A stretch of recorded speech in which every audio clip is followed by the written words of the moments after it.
الحمد لله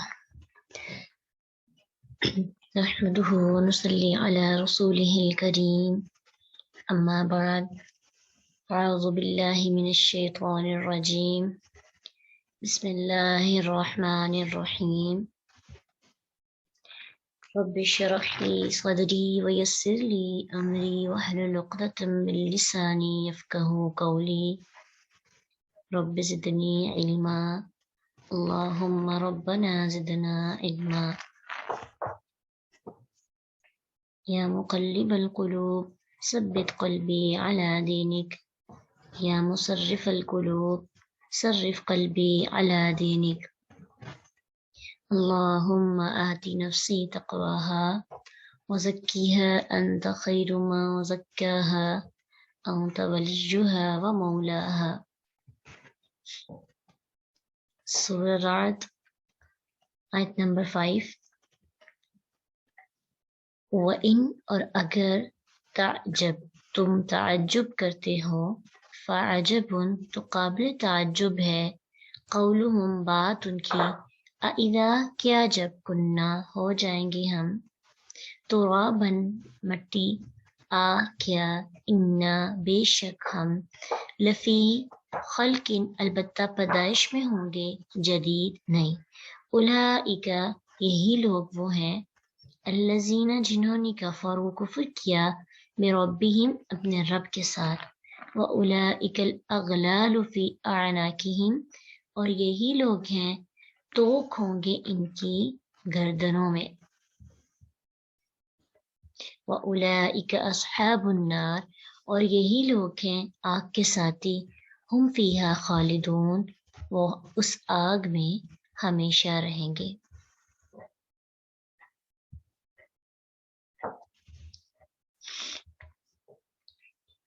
اللہ سبحانہ تعالیٰ اس آیت کے اندر نبی صلی اللہ علیہ وسلم سے مخاطب ہیں اور کہہ رہے ہیں کہ تم واقعی تعجب کرتے ہوگے کہ کتنی حیرانگی کی بات ہے کہ سب کچھ واضح کر دیا گیا ہے، ہر چیز کھول کھول کے بتائی جا رہی ہے،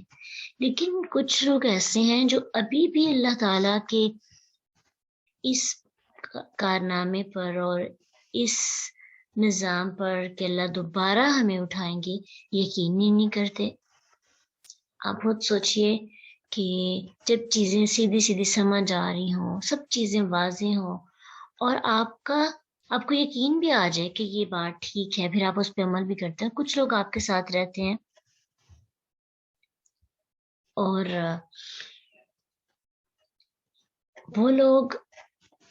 اس بات کو مانتے ہی نہیں ہیں. مثلا ایک بندے کو آپ بات سمجھا رہے ہیں اور بات بالکل سیدھی ہے، اس میں کسی قسم کا تذبذب نہیں، کسی قسم کی کوئی پریشانی شک نہیں، لیکن وہ بندہ پھر بھی بات نہیں مانتا، سنتا نہیں ہے اور یقین ہی نہیں کرتا. تو کتنی حیرانی کی بات ہوتی ہے کہ اللہ اس کو تو یقین آ ہی نہیں رہا، یہ کیسا بندہ ہے، اس کے دل میں بات ہی نہیں اثر کر رہی. تو یہی مسئلہ تھا کہ اللہ تعالیٰ کے رسول کو بھی تعجب ہوتا تھا ان کی ان باتوں سے کہ سب کچھ واضح ہے اور قرآن کے اندر واضح نشانیاں ہیں. ایک تو اس لحاظ سے کہ قرآن کی آیات ہیں اور دوسرا قرآن نے جن چیزوں کی طرف غور و فکر کرنے کا حکم دیا وہ چیزیں بھی واضح ہیں، ان سے کسی قسم کا انکار نہیں ہے، لیکن اتنی نشانیاں دیکھ کر بھی ان کے ایمان نہ لانے پر تعجب کریں تو بڑی عجیب بات ہے کہ ان کا دوبارہ نئے سرے سے پیدا ہونے والے نظام کو یا پھر اس چیز کا اقرار کرنا ناممکن ہو گیا. اب جو شخص معمولی سی عقل رکھتا ہے نا، معمولی سا علم رکھتا ہے، وہ بھی بآسانی سمجھ سکتا ہے اتنی قدرتوں کے مالک پہلی دفعہ پیدا کرنے والے انہیں دوبارہ سرے سے پیدا کرنا اس کے لیے مشکل کیوں ہوگا. آپ خود سوچیں کہ اللہ سبحانہ تعالیٰ نے اس کائنات کو بنایا اور یہی کائنات، یہی لوگ دوبارہ پیدا کیے جائیں گے. اب کوئی ایک آرٹسٹ ہوتا ہے، وہ اگر کسی چیز کو بناتا ہے تو اس کے لیے کوئی دوسرا پیس بنانا ہم نہیں سمجھتے کہ مشکل ہے، ہم کہتے ہیں اس کے لیے تو بہت آسان ہے، اس کی تو پریکٹس ہے۔ تو پھر اللہ کے معاملے میں یہ لوگ جو ہیں کیوں شک میں مبتلا ہو جاتے ہیں کہ اللہ نے ہم انسانوں کو بنایا ہے،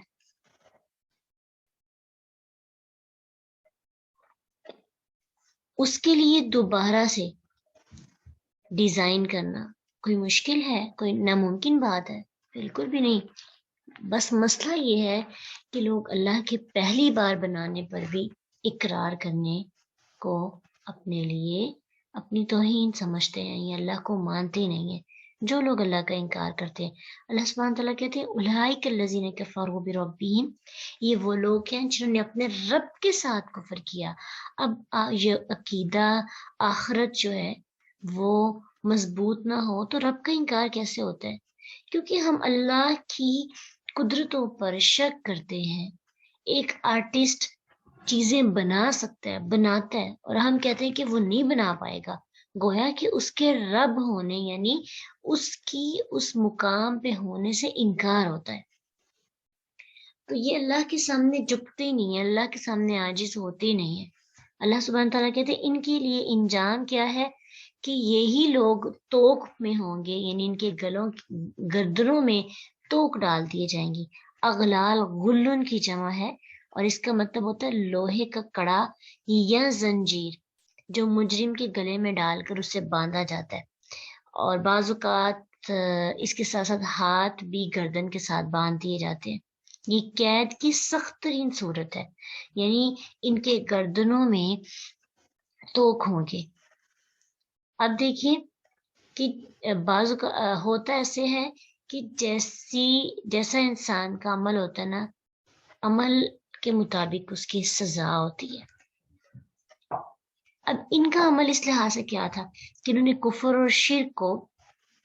اپنے گلوں میں گردنوں میں ڈالا ہوا تھا، اور یہ گردنیں اللہ کے سامنے جھکتی نہیں تھی، سر نہیں جھکتے تھے اللہ کے سامنے، اللہ کو کے سامنے عاجز نہیں ہوتے تھے۔ تو آج ان کی سزا ان کی گردنوں سے شروع ہوتی ہے۔